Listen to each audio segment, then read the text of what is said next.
হিঙ্গলগঞ্জে তাপস মণ্ডল নামে এক ব্যক্তির বিরুদ্ধে জমি দখল, আর্থিক দুর্নীতি ও সাধারণ মানুষকে ভয় দেখানোর অভিযোগে তাকে গ্রেপ্তার করার দাবিতে বিক্ষোভে সামিল হলেন এলাকার বাসিন্দারা।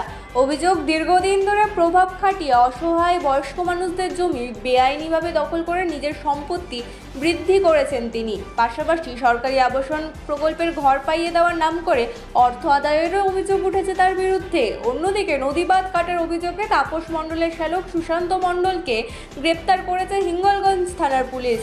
অভিযোগ, সুশান্ত মণ্ডলের মাধ্যমে এলাকায় একাধিক সম্পত্তি দখল করা হয়েছে। এই ঘটনাকে কেন্দ্র করে নতুন করে সরব হয়েছেন স্থানীয়রা।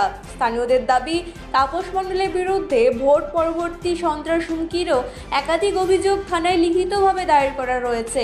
তবে এতদিন তার প্রভাবের কারণেই অনেকে মুখ খুলতে সাহস পাননি। বর্তমানে পরিস্থিতির পরিবর্তনে এলাকার মানুষ প্রকাশ্যে প্রতিবাদে নেমেছেন। তার সম্পত্তির উৎস এবং বৃদ্ধির তদন্তের দাবি তুলেছেন তারা। অন্যদিকে সুশান্ত মণ্ডলের স্ত্রী দাবি করেছেন কোনো অন্যায় ছাড়া তার স্বামীকে গ্রেপ্তার করা হয়েছে। গোটা ঘটনাকে কেন্দ্র করে হিঙ্গলগঞ্জে রাজনৈতিক ও সামাজিক মহলে জোর চর্চা শুরু হয়েছে।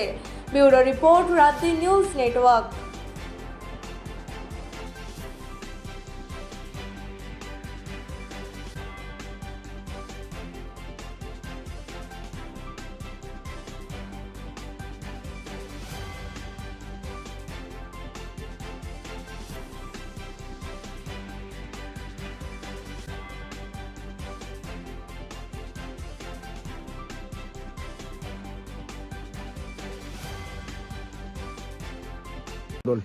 বাবার নাম ভবতী মণ্ডল। এনাদের বাড়ি ছিল বাংলাদেশে। এখানে এসছে ভবতী মণ্ডল, এসে ওর ছেলে টিএমসি নেতা মহাবীর সুরজিৎ বর্মনের সঙ্গে গডাব হয়ে এই আমাদের ঘেরভেড়িতে জল তোলা, আমাদের রাস্তার পূর্ব কোলে মানুষের ঘেরভেড়ি ডুবিয়ে দেওয়া, পুকুরখানা ডুবিয়ে দেওয়া এবং গ্রামের মানুষের ঘর বাড়িও পর্যন্ত ডুবিয়ে দিয়েছে। আমার 1 বিঘে জলাশয়, সে 14 বছর আজকের সেখানে মাছ ধরে গিয়েছে। বলতে গিয়ে আমাদের উপরে ওই সুরজিৎ বর্মন আর তাপস মণ্ডল বা ভবতী, ওর বাবার নাম ভবতী মণ্ডল, সে বিভিন্নভাবে আমার জমি। বাড়ি বহুত আগে ছিল, বাংলাদেশ ছিল। কিভাবে দখল করলে তুমি? কি দখল করো? টাকা দেখি না কেনা যাবো যাবো জমিদারদের কাছে হেল্প করেছিল এখানে।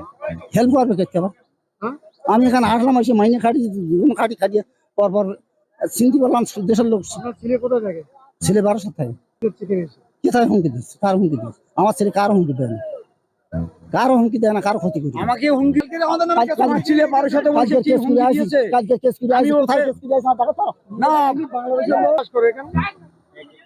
কত বিঘে চাষ করে? ওই 5-6 বিক্রি সব কি কি ওই জায়গা ভূমি বিক্রি করা ওরাই। কারা?